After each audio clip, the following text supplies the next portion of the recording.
하나님 말씀 보십니다. 사무엘상 15장 10절 11절 두 절만 한 목소리로 합독합니다. 10절 11절 다 같이 합독합니다. 시작. 여호와의 말씀이 사무엘에게 임하니라. 이르시되 내가 사울을 왕으로 세운 것을 후회하노니 그가 돌이켜서 나를 따르지 아니하며 내 명령을 행하지 아니하였음이니라 하신지라. 사무엘이 근심하여 온 밤을 여호와께 부르짖으니라. 아멘. 옆에 분과 인사합시다.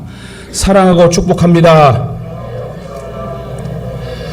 네, 한번 따라합시다. 버림받지 말고 끝까지 쓰임 받읍시다. 할렐루야.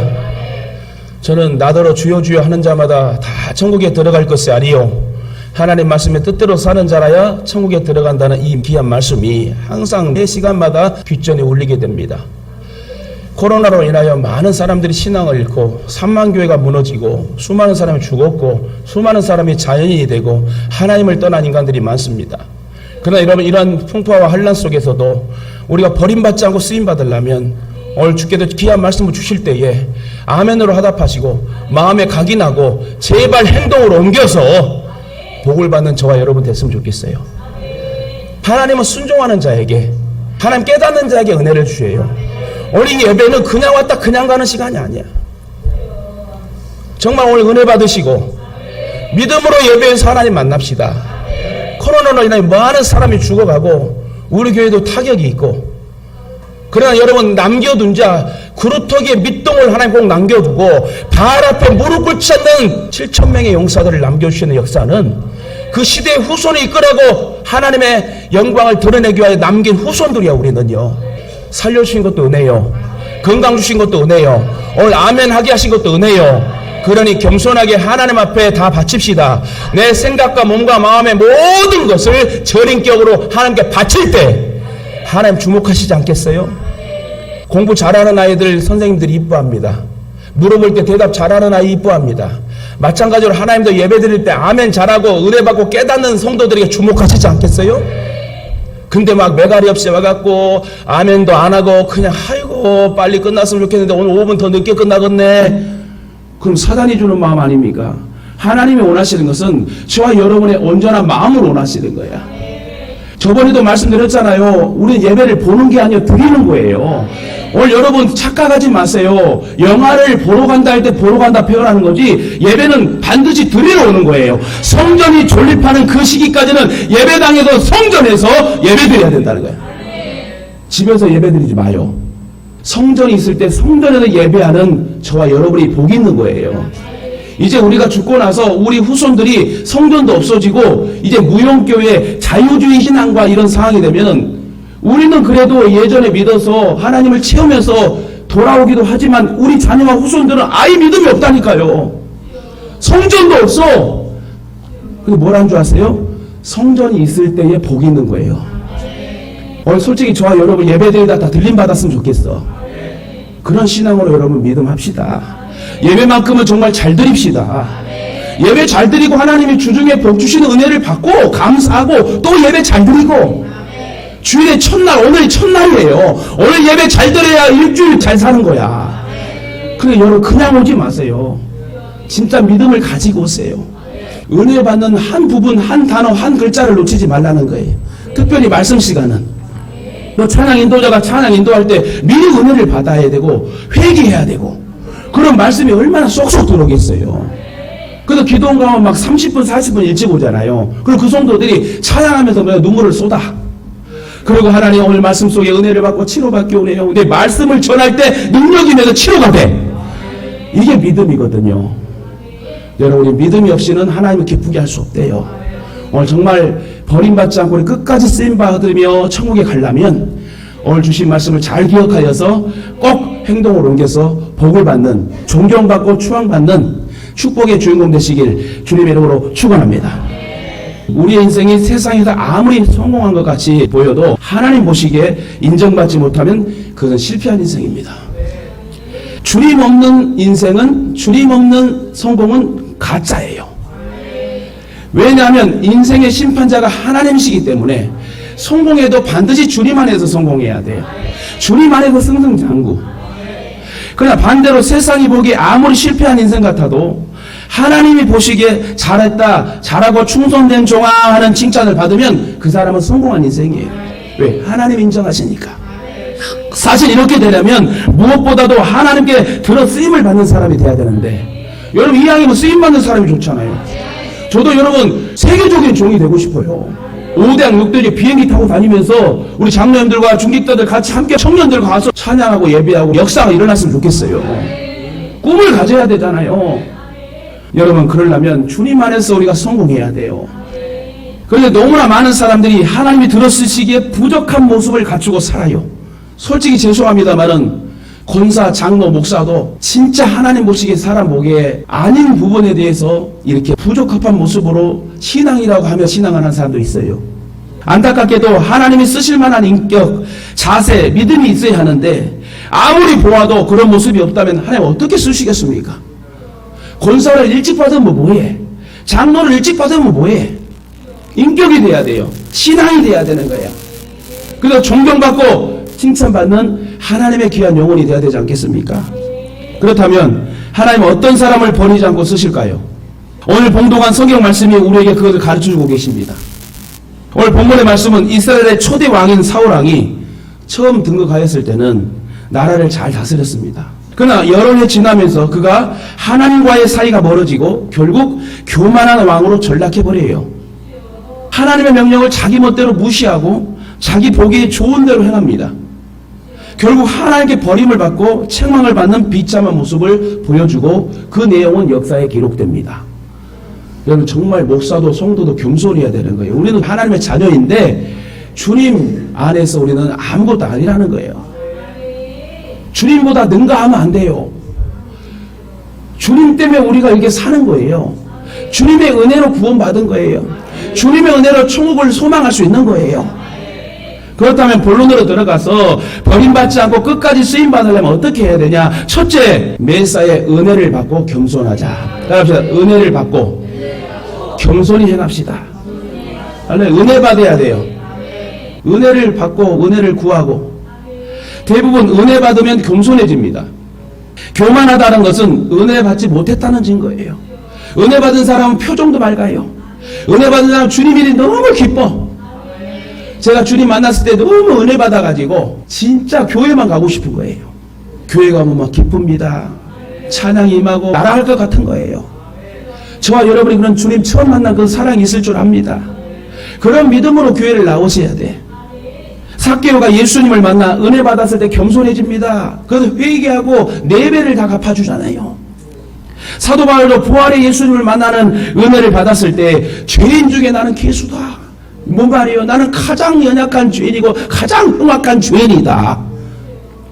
사실 은혜 받았다고 하면서 겸손하지 않는다면 은혜 받은 게 아닙니다. 이는 자기 감정이 도취되어 있을 뿐이에요. 찬양할 때도요, 나이트장에서 춤추는 것처럼 하지 마요. 찬양은 대상이 하나님이고 하나님이 내 재롱의 모든 모습을 받는 게 찬양이거든요. 근데 어떤 분은 몰라서 그런지 몰라도 찬양할 때도 흥겨우니까, 물론 주님한테 춤추며 찬양이 부다는 게 아닙니다. 그러나 나이트장 같이 술 한잔 먹고 얼떨떨한 그런 기분으로 흥취하지 말자. 그렇게 되면 자기도취. 자기의 스트레스 푸는 거예요. 또 말하지만 오늘 저와 여러분이 드리는 예배는 내가 은혜 받는 것도 중요하지만 먼저는 하나님께 올려드리는 거잖아요.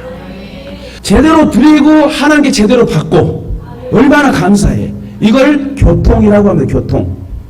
그래도 하나님은 겸손한 자에게 은혜를 베푸신다. 오늘 본문에 등장한 사울왕은 처음에는 승리자였습니다.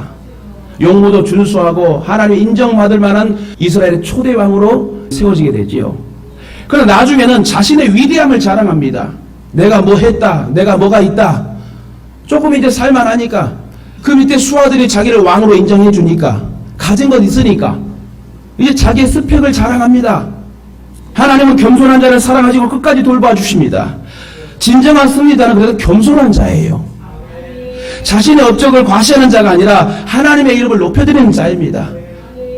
혹시 저도 목양실에서 기도하면서 나오면서 무슨 생각이 갑자기 들었냐면, 우리 교회가 정말 크게 성장했을 때에 이 목사가 목이 기부스러운 목사가 될까, 겸손한 목사가 될까, 이런 생각을 잠깐 해봤어요. 근데 여러분 염려하지 마세요. 여기 앉아 계신 분들은 절대 제가 잘 만나주고 기도해주고 끝까지 할 거니까. 어떤 분은 그래요. 목사님 교회가 커지면 나를 안 볼걸요? 아니요. 그때 가봐. 본지 안 본지 100만 원 내게. 나 그런 사람 아니요. 할렐루야. 그래도 하나님께서 예동을 세우신 목적이 뭡니까? 성도와 목사가 겸손히 하나님의 영광만을 드러내며 복음 전하며 죽기까지 순종하라고 예수 동행교를 세우신 거예요. 할렐루야. 그래서 여러분, 예수님은 우리를 위하여 하나님의 영광의 자리까지 버리시고 사람의 형상을 입고 십자가의 물과배를 쏟으셨습니다.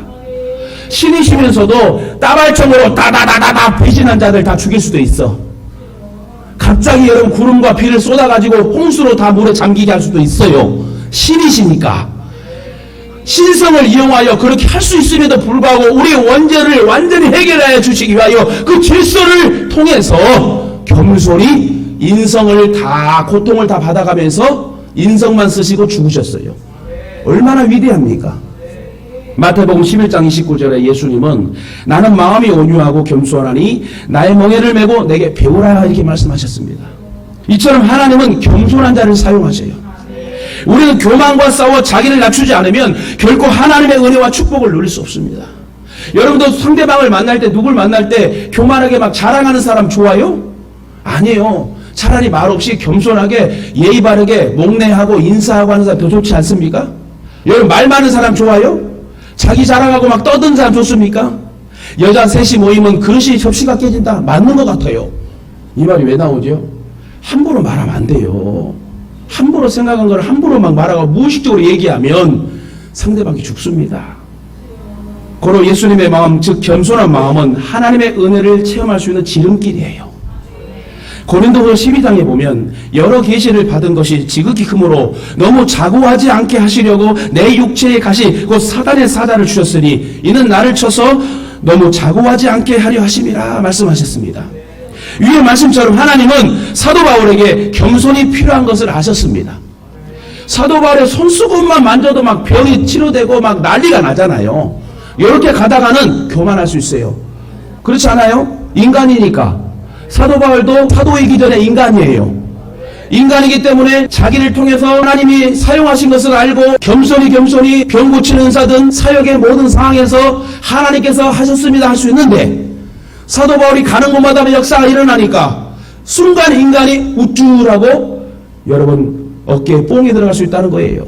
그래서 하나님 뭐라고요? 여러분 가시를 줬습니다. 왜? 사랑하시니까. 그때 바울은 이 가시를 제거해달라고 3번이나 하나님께 기도했대요. 3번, 3은 완전 숫자를 얘기해요. 다시 말해 사도 바울은 정말 간절히 완전하게 구했다는 거예요. 그래서 하나님 뭐라고 그래요? 내 은혜가 내게 족하다. 네 그 가시가 있어야지 네가 평생 나를 버리지 않고 겸손히 복음 전하는 용사가 되지 않겠느냐? 그거예요. 할렐루야. 이런 것을 보면 하나님의 은혜를 누구보다도 많이 받은 바울에게도 육신의 가시, 고통이 있었음을 알 수 있습니다. 이렇게 하신 것은 너무 교만하지 않고 자고하지 않게 하기 위해서 이렇게 하나님이 가시를 주신 거예요. 그렇습니다. 너나 할 것 없이 우리 인간은 다 약하기 때문에 모든 일이 잘 되기만 하고 건강하기만 하고 또 높은 지위를 얻고 형통하기만 하면 나도 모르는 사이에 교만해지는 거예요. 아 이제 먹고 살 수 있으니까 돈으로 해결할 수 있으니까. 그래서 하나님께서는 그 사랑하시는 자에게 가끔가다 고통을 주신답니다. 사랑하시니까.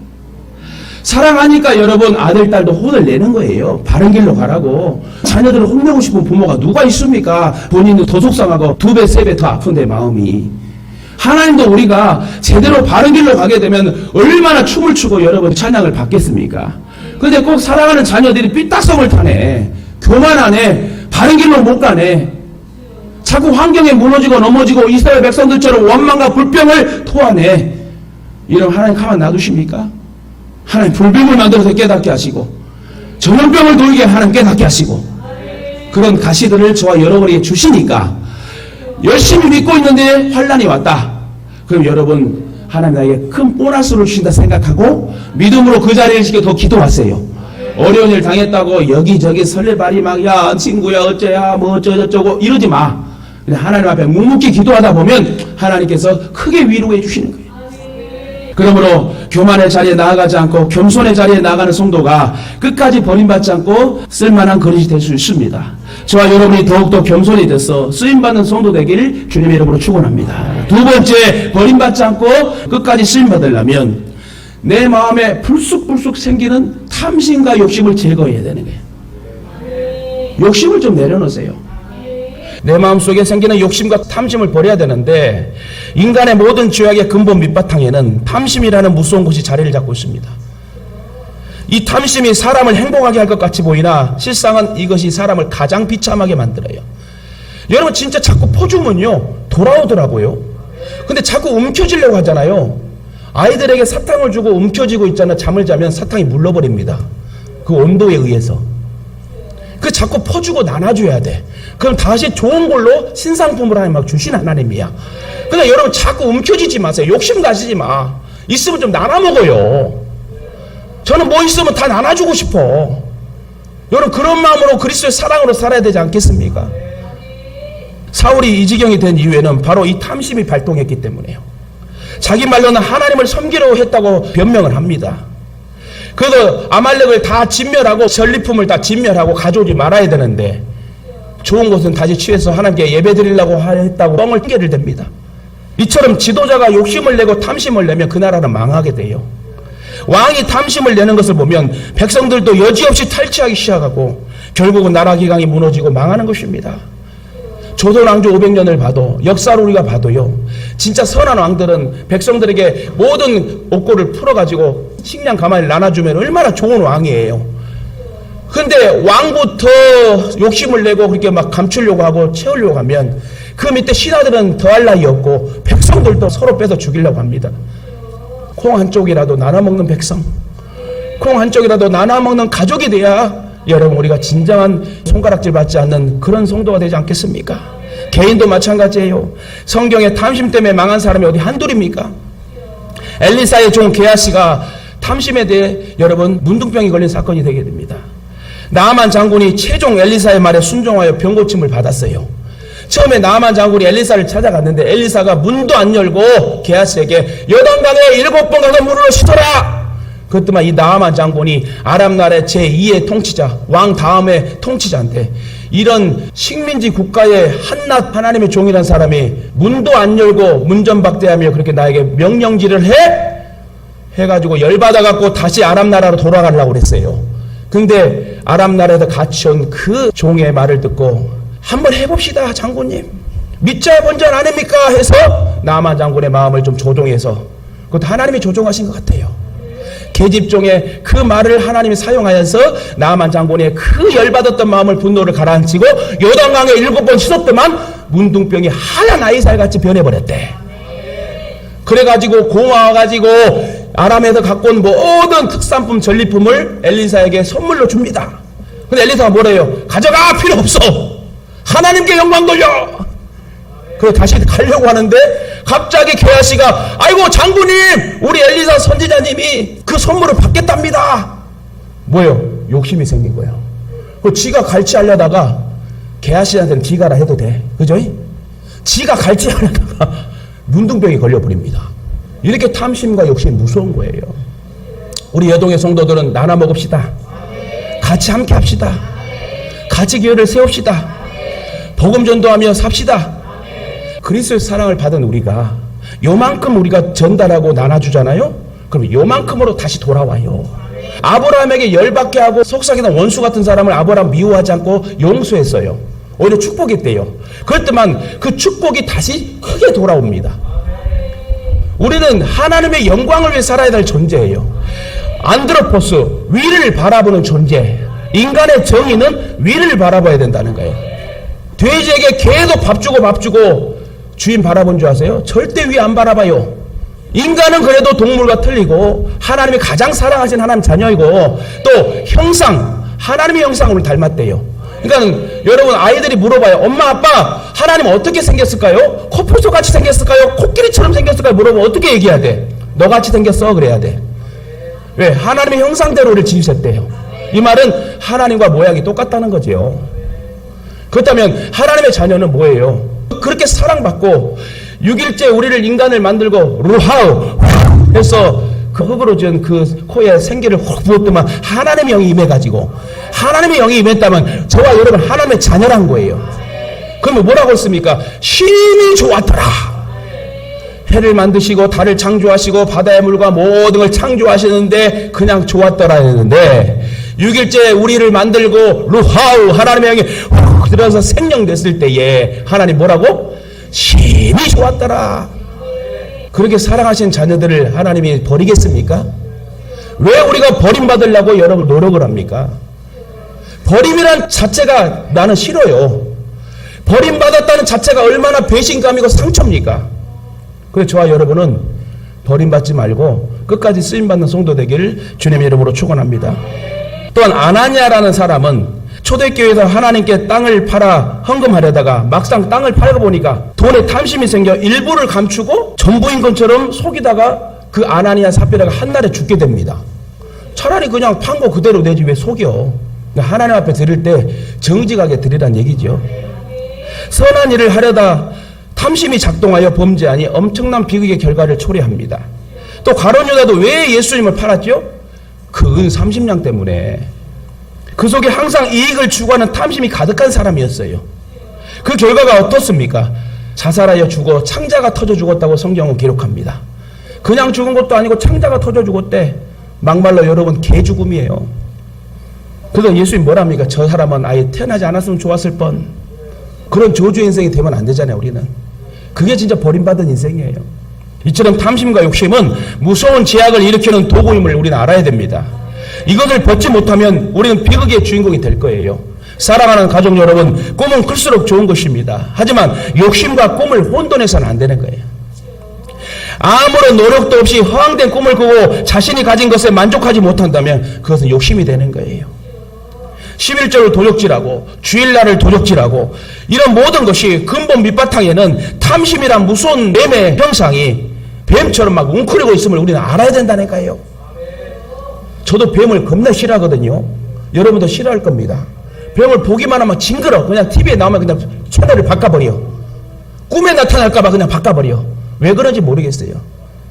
욕심이 잉태한 즉 죄를 낳고 죄가 장성한 즉 사망을 낳는다고 경고하시고 계심을 여러분 우리 잊지 말아야 됩니다. 그러므로 저와 여러분은 절대로 욕심과 탐심에 마음을 빼앗기지 말고 끝까지 쓰임받는 성도 되시길 주님의 이름으로 축원합니다. 세 번째, 버림받지 않고 끝까지 쓰임받으려면 하나님이 기뻐하시는 일이 무엇인지 깨닫고 순종해야 돼. 하나님은 하나님을 기쁘시게 하는 성도들을 즐거워하십니다. 그러기에 우리의 관심사는 하나님은 무엇을 기뻐하실까 좋아하실까를 항상 생각하고 말하고 행동하고 예배드려야 돼요. 하나님이 좋아하는 것이 무엇이 있을까요? 첫째, 예배를 기뻐하실 겁니다. 전도를 기뻐하실 것입니다. 숨은 헌신을 기뻐하실 겁니다. 성도가 거룩하고 순결한 삶을 사는 것도 기뻐할 것입니다. 그렇다면 하나님 무엇을 좋아하실까요? 오늘 성경에서 사무엘 선지자를 통해 교훈하는 순종을 특별히 기뻐하신다. 아무리 예배를 기뻐하신 하나님도 순종치 않는 사람이 드리는 예배는 기뻐 안 받으신대요. 순종이 그래도 제사보다 낫다. 그러기에 성도의 순종, 이것이 하나님을 감동시키는 최고의 비법이고 이것이 성공의 비결임을 잊지 마시길 바랍니다. 어떤 부인이 스위스를 여행하다가 어느 날 양무리가 있는 한 목장에 들르게 되었습니다. 목장 안을 거닐다가 그 부인은 목자가 양무리에 둘러싸여 앉아있는 걸 보게 되고 목자 옆에 건초 더미 위에는 병이 난 듯한 양 한 마리가 누워 있었습니다. 궁금하게 여긴 부인이 가까이 가서 보니까 양이 다리가 부러져 있는 거예요. 부인은 그 양이 매우 불쌍하게 생각돼가지고 어떻게 하다가 양의 다리가 부러졌는지 그 목자에게 물어봤답니다. 그랬더니 목자가 하는 말이 제가 부러뜨렸어요. 이유인즉 제 소유의 양떼 중에 이놈이 가장 속을 썩이는 양이었습니다. 이 녀석은 제 말에 순종하지도 않고 양떼를 이끌고 갈 때에도 따라오지도 않고 몇 번이나 위험한 벼랑 끝까지 가서 헤매고 있길래 구해온 적도 여러 번입니다. 게다가 이 녀석은 자기만 불순종할 뿐만 아니라 다른 양들까지도 길을 잃게 했다는 거예요. 저는 이런 양을 많이 겪어봐서 압니다만 다른 방법과 대책이 없습니다. 그래서 이놈의 다리를 부러뜨렸습니다. 그런데 다음날 먹이를 주려고 하니까 이놈이 날 물려고 하는 거예요. 그러다 2, 3일 혼자 누워있게 내버려 두었다 다시 찾아가 보니 녀석의 태도가 아주 달라져 있었어요. 이 녀석은 열심히 먹이를 먹을 뿐만 아니라 내 손을 핥으면서 복종하고 사랑한다는 표시를 하더라고. 이렇게 얘기합니다. 제가 확언하건대 이제 이 양이 건강해지면 모든 양떼 중에서 최고로 모범적인 양이 될 겁니다. 그렇습니다. 이 양은 고난을 통해서 순종을 배우게 된 것입니다. 이렇게라도 배우면 망하지 않습니다.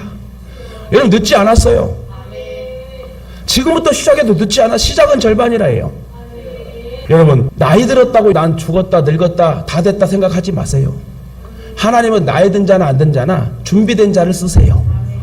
표정관리, 감정기복, 모든 복에 받을 준비의 그릇이 되면 하나님 남녀노소 불문하고 하나님 쓰시는 거예요. 갈렙을 80세에 쓰셨는데요. 모세를 80세에 쓰셨잖아요. 여러분 문제가 없어요. 그렇기 때문에 여러분 나이 들었다고 죽겠다 이런 말 하지 마세요. 어떤 분은 고관절 다쳐가지고 30년을 누워 계신 분도 계세요. 아이고 죽겠다 죽어야 되겠다. 아니요. 오히려 하나님이 부르실 때가 언제인지 모르니 죽음 앞에 인생 앞에서 겸손하시면서 이렇게 기도하세요. 하나님 이 양이면 건강한 몸과 환경 붙여주셔서 제가 멋지게 주님 사역 감당하기를 원해요. 내 영혼이 먼저 잘되게 해주세요. 그러고 범사가 형통하게 할 줄 믿습니다. 이렇게 여러분 믿음으로 나아갈 때 여러분 부어주시는 거예요. 따라합시다. 절대 늦지 않았습니다. 할렐루야. 인생은 80부터래요. 이제 바뀌었어요. 인생은 80부터래. 건강해져가지고 주회종과 도와 신방 다니고 얼마나 멋져요. 우리 권사님들 절대 기죽지 마세요. 제가 건강에 오래오래 살게 더 기도할 테니 관리 잘하시고 예배 잘 드리고 전도하면 하나님 더 건강 부어주시지 않겠어요? 오메 너한테 건강 줬더만 더 전도한다. 전라도 말로 오메 좋아버린 거 이러면서 하나님이 좋아하시지 않겠어요? 그러므로 저와 여러분은 하나님이 기뻐하시는 일에 온전히 순종하시길 바랍니다. 그러면 온전한 순종에 대한 결과가 좋은 열매로 나타날 줄 믿습니다. 마지막으로 버림받지 않고 끝까지 쓰임받으려면 내 생각을 의지하지 말고 말씀을 의지하고 살자. 내 생각을 의지하지 마세요. 내 생각대로 말하지 마세요. 내 스펙을 자랑하지 마세요. 하나님 앞에 우리는 아무것도 안 해요. 저는 병 고치는 은사가 있고 귀신 쫓는 은사가 있고 모든 은사가 있었다 할지라도 하나님 나는 없다고 성도들이 없다고 얘기하고 싶어요. 왜요? 사도 바울도 하나님께 영광 돌렸어요. 저도 마찬가지 여러분도 하나님이 고쳐주시고 하나님이 살게 하신 것이지 저와 여러분 뭔 능력이 있어요? 빌립보 4장 13절에 뭐라 합니까? 내게 능력 주신 자 안에서 모든 걸 내가 할 수 있다는 거예요. 주님이 내게 능력 줘야 할 수 있는 거지 내가 뭔 능력이 있냐고요. 여러분 능력 있어요? 하나님이 능력 줘야 우리는 사용할 수 있어요. 그래 절대 교만하지 마세요. 저와 여러분도 왕년에 뭐 있다 이런 것도 얘기하지도 마시고 그냥 겸손하게 있는 그대로 주님 순종하고 말씀 붙잡고 나아가면 역사가 일어나. 사울은 스스로를 작게 여길 때에 하나님으로부터 선택을 받아 이스라엘의 초대왕이 되었습니다. 사실 이스라엘의 최초의 왕으로 선택하는 것은 참으로 영광스러운 일이에요. 신정정치가 아니라 왕정정치로 하나님께 이제 맡기는 위임 사역을 했잖아요. 그는 그때 하나님이 쓰실 만한 사람이었습니다. 정말 겸손한 사람이었어요. 잠언 말씀에 겸손한 자는 하나님이 가까이 하시지만 교만은 패망의 선봉이라 말합니다. 그렇다면 겸손과 교만의 차이점 무엇입니까? 한마디로 하나님 말씀을 내 생각보다 앞세우면 겸손이고 반대로 내 생각을 말씀보다 앞세우면 교만이야. 성경을 읽다 보면 간혹 하나님 말씀이 이해가 안 될 만한 상황이 전개됩니다. 그런데 그 상황에서 복을 받는 사람이 수두룩해요. 예를 들어 아브라함 보세요. 며칠 전에 예배 때도 말씀드렸지만 여러분 100세 때 눈에 넣어도 아프지 않을 그런 독자 이삭을 줬는데 17살 주니어 학생 개를 데리고 가가지고 제단에 바치려고 하네. 말이 되는 일입니까? 여러분 자녀를 그렇게 바칠 수 있겠어요? 쉽게 말해 여러분 자녀를 칼로 딱 찔러가지고 이렇게 하나님 앞에 드릴 수 있냐고요? 안 돼요. 근데 여러분 따지지도 묻지도 않고 하나님께 순종하며 하나님께 올려드리는 제사를 드립니다. 사르밧 가부도 보세요. 말도 안 되는 명령에 순종하잖아요. 가루 한 옹큼과 기름 조금밖에 없는 상황인데 이제 이거를 마지막으로 아들과 구워 먹고 나는 죽을 날만 기다린다는 이 양식 속에서 엘리야 선지자가 가서 나에게 요리를 해와라. 그러면 생각해 보세요. 그때 사르밧 가부의 상황이 어떤지. 이제 진짜 굶다 또 굶다가 마지막으로 아들하고 구워먹고 죽으려고 하는 그 양식을 달래 주의 종이. 그 여러분 어떻겠어요? 미쳤구마이 이러지 않겠어요? 당신 미쳤어? 지금 이 상황이 안 보여? 근데 사르밧 과부는 아무 말하지 않고 그냥 요리해서 선지자를 대접합니다. 그래 무슨 역사가 일어납니까? 기름병이 떨어지지 않는 그런 기록이 역사가 나타나지 않습니까? 만약 우리가 그런 상황에 처했다면 어떤 반응을 보일까요? 그래도 순종할 수 있었을까요? 아마도 도저히 순종할 수 없었을 것입니다. 왜냐하면 아무리 생각해봐도 그것은 하나님의 뜻이 아닐 것 같다는 생각이 들기 때문에 자기가 판단하는 거죠. 즉 하나님이 그럴 리 없다고 생각하는 거예요. 그런데 그대로 순종했던 아브라함과 사르밧 과부는 놀란 순종의 복을 누리게 됩니다. 그런데 여러분 신앙은 바보 온달처럼 하면 돼요. 그래야 평강공주를 얻는 열매를 맺잖아요. 그래서 그냥 말씀이 떨어지면 그냥 순종하고 그 말씀대로 행동으로 하게 되면 다 복을 받아요. 사랑 가족 여러분, 왜 사람들은 이해되지 않는 상황이 닥치면 내 생각을 앞세우고 나갈까요? 그건 하나님의 약속에 대한 의심과 하나님의 전능성에 대한 의심 때문입니다. 그리고 절대로 하나님은 그럴 뿐이 아니라는 생각이 내 안에 들기 때문에 그래요. 그러나 여러분, 그런 생각이 우리를 복을 누리지 못하게 하는 결정적 역할을 한다는 걸 여러분 아시길 바랍니다. 이해가 안 되어도 또 순종하기 어려워도 하나님이 내게 명령하시면 무조건 그대로 순종하는 삶이 하나님께 버림받지 않고 쓰임받는 비결임을 아시길 바랍니다. 오늘 본문에 등장한 사울은 왜 하나님께 버림받았다고요? 아말렉을 전멸하고 진멸하고 전리품을 손대지 말라고 했어요. 불태우라 했어요. 그럼 무조건 그렇게 순종해야 돼요. 하라면 해야 돼요. 목회자가 여러분에게도 얘기할 때 이렇게 좀 해주세요. 그러면 그렇게만 하면 돼. 왜? 하나님의 명령이잖아요. 내 부탁이 아니에요. 하나님께서 부탁하고 여러분의 명령을 내리면 여러분 그냥 그대로만 하면 돼. 근데 그는 그 전쟁의 현장에도 그대로 행치 않았어요. 자기 딴엔 다 죽이는 것보다는 왕을 사로잡아와서 승리를 과시하고픈 그런 욕심과 탐심이 생깁니다. 그리고 전쟁 물품 중 보기 좋고 쓸만한 걸 다 자기가 갖고 와. 자기 딴에는 그런 것을 없애는 것보다는 가져와서 하나님을 섬길 때 쓰는 것이 좋겠다고 변명합니다. 어찌 보면 칭찬받을 만한 일이에요. 그러나 하나님은 그런 것을 너무 가슴 아파하며 후회한다고 사무엘 선지자에게 얘기합니다. 또한 옳건을 행하지요. 제사장이 분향해야 할 일을 왕의 권력으로 교만 방지하게 행합니다. 말 안 해도 여러분 너무너무 잘 아실 거예요. 그래서 하나님은 사울을 왕으로 세우신 것을 후회하십니다. 그런데 왜 이토록 하나님은 사울을 왕으로 세울 때는 언제고 이렇게 후회하실까요? 이는 하나님의 말씀보다 사울이 자기 생각을 앞세워서 그게 실망이었다는 거예요. 무조건 여러분 말씀입니다. 말씀보다 앞서면 교만이에요. 교만. 사랑 가족 여러분, 우리의 생활 속에도 그런 경우가 있습니다. 내 생각과 하나님의 말씀 어느 것을 더 먼저 앞세우고 여러분 사십니까? 혹시 사울처럼 내 생각을 앞세우고 산다면 언젠가는 실패하고 고난도 찾아오게 될 겁니다. 주님의 해초리가. 그럼에도 불구하고 그래도 깨닫지 못하고 계속 교만 방자하면 하나님이 쓰시기를 포기한대요. 다른 사람을 쓰신대요.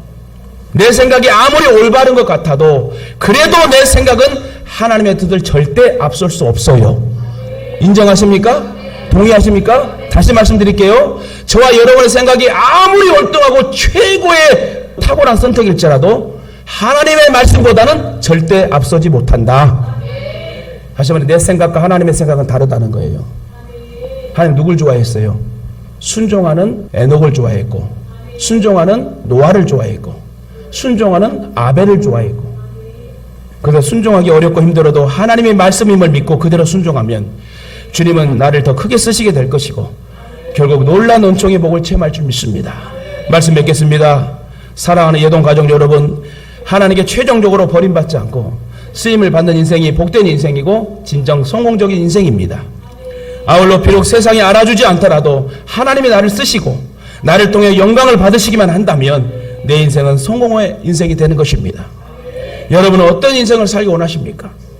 이 시간 다 같이 오늘 말씀을 상고하며 나를 점검하며 반성하는 시간을 가졌으면 좋겠습니다. 특히 내 생각이 앞서지 않고 주님의 말씀을 붙잡고 의지하며 주님만 자랑하며 이 평생 남은 평생 사시길 주님의 이름으로 축원합니다.